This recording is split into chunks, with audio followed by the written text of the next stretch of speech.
ಯಾಕಂದ್ರೆ ನೀವು ಅಂತ ಪೊಸಿಷನ್ ಅಲ್ಲಿ ಕೂತಿದ್ದೀರಾ ಇವತ್ತು ಅನ್ನೋದು ಕುಮಾರಸ್ವಾಮಿ ಅವ್ರು ಕರೆದ್ರು. ಇವತ್ತು ಬನ್ನಿ ಕೂತ್ಕೊಂಡು ಕೇಳೋಣ 5,000 ರೈತ ಕುಟುಂಬಗಳು ಏನ್ ಬಯಸ್ತಾ ಇದಾರೆ. ಮೊನ್ನೆ ತಾನೇ ಡಿ ಕೆ ಶಿವಕುಮಾರ್ ಅವರು ಬಿಡದಿ ಭಾಗದ ಕೆಲ ರೈತರನ್ನ ಕರ್ಕೊಂಡು ಬಂದು ಕೂರಿಸ್ಕೊಂಡು ಮಾತನಾಡಿದ್ರು. ಎಷ್ಟು ಜನ ಕೂತಿದ್ರು ಮೇಡಮ್? 5,000 ರೈತ ಕುಟುಂಬಗಳಲ್ಲಿ ನೀವು 15-20 ಜನ ರೈತರನ್ನ ಅಂತ ಕರೆದು ಕೂರ್ಸಿ ಮಾತಾಡ್ಬಿಟ್ರೆ ಮಿಕ್ಕದವ್ರ ಭಾವನೆ ಏನಿದೆ, ಏನ್ ಅರ್ಥ ಆಗ್ಬೇಕು ಮತ್ತೆ ಸರ್ಕಾರಕ್ಕೆ? ಮೊನ್ನೆ ಮುಖ್ಯಮಂತ್ರಿಗಳಿಗೆ ಅರಿವೇನ್ ಮೂಡ್ಬೇಕು, ಏನ್ ಮಾಡ್ಬೇಕು ಅಂತ ಇದಾರೆ ರೈತರು ಕೇಳಿ. ಈಗ ರೆಡ್ ಝೋನ್ ಮಾಸ್ಟರ್ ಪ್ಲಾನ್ ನ ಬದಲಾಯಿಸಬೇಕು ಅಂತಕ್ಕಂಥದ್ದಾದ್ರೆ, ತಿದ್ದುಪಡಿ ಮಾಡಬೇಕು ಅಂತಕ್ಕಂಥದ್ದಾದ್ರೆ ಧಾರಾಳವಾಗಿ ಮಾಡಿ. ಸರ್ಕಾರದ ಅಡಿಯಲ್ಲಿ ಅವಕಾಶ ಇದೆಯಲ್ಲ. ಸಾರ್ವಜನಿಕರ ಹಿತಾಸಕ್ತಿಯ ದೃಷ್ಟಿಯಿಂದ ಕೆಟಿಸಿಪಿ ಆಕ್ಟ್ ನ ತಗೊಂಡ್ ಬನ್ನಿ. ಕಾನೂನು ನಂಬರ್ 14A 14B ಕ್ಲಿಯರ್ ಆಗಿ ಹೇಳ್ತಾ ಇದೆ, you can remove the zoning regulations ಬದಲಾಯಿಸಿ, ತೆಗೆದು ಬಿಡಿ. ಸೊ ಝೋನಿಂಗ್ ಬದಲಾವಣೆ ಮಾಡೋದೇ ಬಿಡದಿ ವಿಚಾರದಲ್ಲಿ ಪರಿಹಾರ ಅಂತೀರಿ ನೀವು? ರೈತರು ಝೋನಿಂಗ್ ರೆಡ್ ಝೋನ್ ಇಂದ ನಮ್ಮನ್ನು ಮುಕ್ತಗೊಳಿಸಿ ಅಂದ್ರೆ ಶಾಸನಬದ್ಧವಾದಂತ ಅವಕಾಶ ಇದೆ. Please go head. ಸರಿ ಸರ್, ನಿಮ್ಮ ಪಕ್ಷ ಸಂಘಟನೆ ವಿಚಾರಕ್ಕೆ ಸಂಬಂಧಪಟ್ಟಂತೆಯೂ ಕೆಲವೊಂದು ಪ್ರಶ್ನೆ ಇದೆ. ನೀವು ಬಿಡದಿ ಪಾದಯಾತ್ರೆ ಮಾಡಬೇಕಾದ್ರೂ ಹೇಳಿದ್ರಿ, ತಳಮಟ್ಟದಿಂದ ಪಕ್ಷವನ್ನ ಸಂಘಟನೆ ಮಾಡೋ ಪ್ರಯತ್ನವನ್ನು ನಾನು ಕೂಡ ಮಾಡ್ತಿದ್ದೀನಿ ಶಕ್ತಿ ಮೀರಿ ಅಂತ ಹೇಳಿ. ಬಟ್ ಇತ್ತೀಚೆಗೆ ನಡೆದ ಪರಿಷತ್ ಚುನಾವಣೆಯ ಫಲಿತಾಂಶಗಳು, ಅಲ್ಲಾದ ಪರಿಣಾಮಗಳು ಇಡೀ ರಾಜ್ಯ ಜನರು ನೋಡ್ಬಿಟ್ರು. ನಿಮ್ಮಲ್ಲಿರ್ತಕ್ಕಂಥ ಬೆರಳೆಣಿಕೆಯ ಜನ ಕೂಡ ನಿಮ್ಮವರಾಗಿ ಉಳಿಲೇ ಇಲ್ಲ. ನೀವು ತಳಮಟ್ಟದಿಂದ ಪಕ್ಷವನ್ನ ಸಂಘಟನೆ ಮಾಡೋ ಪ್ರಯತ್ನ ಮಾಡ್ತಿದ್ದೀರಿ, ಮೇಲೆ ಇರತಕ್ಕಂತ ದೊಡ್ಡ ದೊಡ್ಡ ನಾಯಕರನ್ನೇ ಕೈ ಬಿಟ್ಟು ಹೋಗ್ತಿದ್ದಾರೆ, ಕೈ ಕೊಟ್ಟು ಹೋಗ್ತಾ ಇದ್ದಾರೆ. ಸೊ ಪಕ್ಷ ಸಂಘಟನೆ ಅನ್ನೋದು ಇತ್ತೀಚಿನ ದಿನಗಳಲ್ಲಿ ಜೆಡಿಎಸ್ಗೆ ಎಷ್ಟು ದೊಡ್ಡ ಸವಾಲಾಗಿದೆ, ಯಾವ ರೀತಿ ಗಮನಿಸ್ತಿದ್ದೀರಿ ತಾವಿದನ್ನು? ಈಗ ಮೇಡಮ್, ನಾನು ಒಂದು ಅಂಶ ತಮ್ಮ ಮುಂದೆ ಇಡಲಿಕ್ಕೆ ಬಯಸ್ತೇನೆ.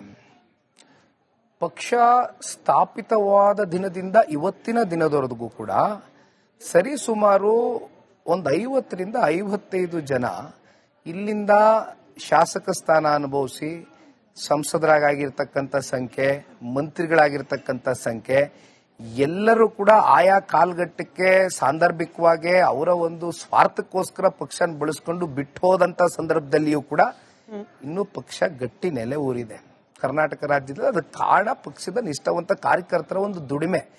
ಹಾಗಾಗಿ ನಮಗೆ ತಾವು ಹೇಳ್ದಂಗೆ ವಿಧಾನ ಪರಿಷತ್ನ ಚುನಾವಣೆಯಲ್ಲಿ ಆದಂತ ಒಂದು ಕ್ರಾಸ್ ವೋಟಿಂಗ್ ಬಗ್ಗೆ ತಾವು ಚರ್ಚೆ ಮಾಡಿದ್ರಿ. ಖಂಡಿತ ನಾನು ಒಪ್ಕೊಳ್ತೇನೆ, ಅದ್ರ ಬಗ್ಗೆನೂ ಕೂಡ ಮತ್ತೆ ಕೂತು ಚರ್ಚೆ ಮಾಡಬೇಕು ಅಂತಾನೆ ಸನ್ಮಾನ್ಯ ಕುಮಾರಣ್ಣ ಅವರು ಎಲ್ಲರನ್ನೂ ಕೂಡ ಮನೆಗೆ ಕರೆದಿದ್ರು, ಕೂತ್ವು, ಚರ್ಚೆ ಮಾಡಿದ್ವು. ಇವತ್ತು ದೇವೇಗೌಡರ ಒಂದು ಕಾನ್ಸೆಪ್ಟ್ ಇದೆ. ಯಾಕೆಂದ್ರೆ ಈ ಪಾರ್ಟಿ ಕಟ್ಟಿರುವಂತದ್ದು ಅತ್ಯಂತ ಕಷ್ಟಕರ ಕಾಲದಲ್ಲಿ ಜನಪರವಾದಂತ ಕಾಳಜಿ, ಬದ್ಧತೆ ಜೊತೆಯಲ್ಲಿ ಅವ್ರಿಗಿರ್ತಕ್ಕಂಥ ಅಡ್ಮಿನಿಸ್ಟ್ರೇಷನ್ ವಿಷನ್ ನ ಇಟ್ಕೊಂಡು ಈ ಪಾರ್ಟಿನ ಕಟ್ಕ ಬಂದ್ರು. ಒಂದೇ ಮಾತು ದೇವೇಗೌಡರು ಸಾಹೇಬರು ನನಗೂ ಕರೆ ಮಾಡಿ ಹೇಳಿದಂಥದ್ದು, ಏನು ನಡೆದಿದೆ ನಡೆದೋಗಿದೆ, ಇದನ್ನ ಪೋಸ್ಟ್ ಮಾರ್ಟಮ್ ಮಾಡ್ತಕ್ಕಂಥ ಅಗತ್ಯತೆ ಇಲ್ಲ, ಯಾರಿಗೂ ಅಗೌರವ ತೋರಿಸ್ತಕ್ಕಂಥ ಪ್ರಶ್ನೆ ಇಲ್ಲ. ಎಲ್ಲರನ್ನೂ ನೀವಾಗ್ಲಿ ನಿಮ್ಮ ತಂದೆ ಆಗ್ಲಿ ಕರೆದು ಕೂರಿಸು, ಸಂಜೆ ಮಾತಾಡಿ ಬಗೆಹರಿಸಿ ಕಳಿಸಿ ಮುಂದಕ್ಕೆ ಏನ್ ಮಾಡ್ಬೇಕು ಮಾಡೋಣ ಅಂತಕ್ಕಂಥದ್ದು ಇದು ದೇವೇಗೌಡರು ಸಾಹೇಬರ ಸಲಹೆ. ಪಕ್ಷ ಕಟ್ಟಿರ್ತಕ್ಕಂಥವ್ರು ಅವರು. ಹಾಗಾಗಿ ಮೇಡಮ್, ಒಂದಷ್ಟು ಸವಾಲ್ಗಳು, ಒಂದಷ್ಟು ಒತ್ತಡಗಳು, ಅದು ಅನುದಾನದ ಒತ್ತಡಗಳು ಅಥವಾ ಕ್ಷೇತ್ರದಲ್ಲಿ ನನ್ನನ್ನು ಶಾಸಕರಾಗಿ ಮಾಡ್ಬಿಟ್ಟಿದ್ದಾರೆ, ಜನ ನನ್ನ ಕೇಳ್ತಾ ಇರ್ತಕ್ಕಂಥ ಪ್ರಶ್ನೆಗಳಿಗೆ ನನ್ನಲ್ಲಿ ಉತ್ತರ ಇಲ್ಲದೆ ಇರತಕ್ಕಂಥ ಹಿನ್ನೆಲೆಯಲ್ಲಿ ಆಗಿದ್ಯೋ ನಡೆದಿದೆ ಘಟನೆ. ಆದ್ರೆ ಎಲ್ಲದಕ್ಕೂ ನಾನು ಹೇಳ್ತಕ್ಕಂಥದ್ದು, ಎಷ್ಟೋ ಜನ ಈ ಪಾರ್ಟಿನ ಬಿಟ್ಟೋದ್ರು ಕೂಡ ಈ ಪಾರ್ಟಿ ಬಹಳ ಗಟ್ಟಿಯಾಗಿ ತಳಮಟ್ಟದ ಕಾರ್ಯಕರ್ತರ ಶ್ರಮ ದುಡಿಮೆಯಿಂದ ಉಳಿದಿದೆ, ಮುಂದೆಯೂ ಕೂಡ ಉಳಿತದೆ.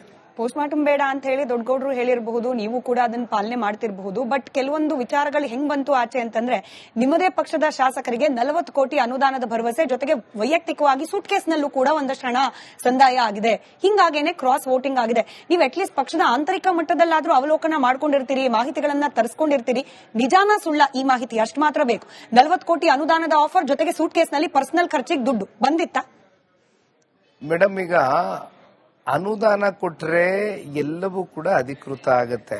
ಇಲ್ಲಿವರೆಗೂ ಅನುದಾನದ ಆಫರ್ ಕೊಟ್ಟಿದ್ದಾರೆ ಏನೋ ಅಂತಕ್ಕಂಥದ್ದು ಬಹುಶಃ ಸತ್ಯವಾದಂತ ಮಾತಿರುತ್ತೆ. ನಾನು ಇಲ್ಲ ಅಂತ ಹೇಳಲ್ಲ. ಅದು 40 ಕೋಟಿ ಕೊಡ್ತೀನಿ ಅಂದಿದಾರೋ, ಕ್ಷೇತ್ರಕ್ಕೆ 100 ಕೋಟಿ ಕೊಡ್ತೀನಿ ಅಂತ ಹೇಳಿದಾರೋ ನನಗೆ ಗೊತ್ತಿಲ್ಲ.